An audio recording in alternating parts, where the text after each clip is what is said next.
कहा भी था मेरी हो जाओ, मिलकर कपड़े धो लेंगे।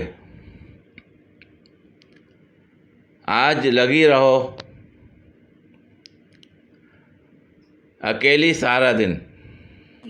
बहुत तेज हो रहा है।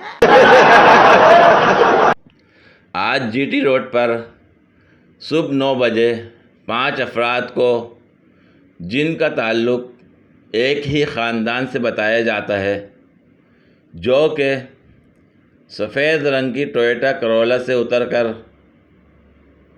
लाहौर जाने वाली बस में सवार होने लगे तो 2 नामालूम मोटरसाइकिल सवारों ने सलाम किया, जिनमें से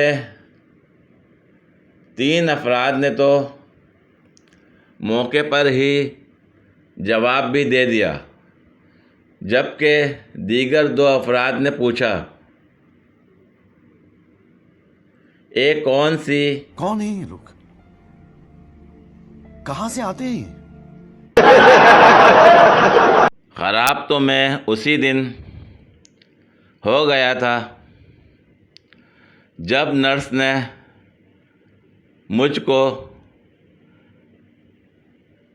किस करके कहा था, कितना क्यूट बेबी है।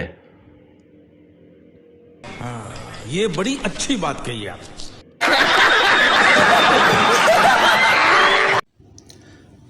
पूरी वीडियो देखने के लिए शुक्रिया। अगर वीडियो पसंद आई हो तो लाइक और शेयर करें, कमेंट में अपनी राय का इजहार करें। मज़ीद वीडियोस के लिए मेरे चैनल को सब्सक्राइब करें।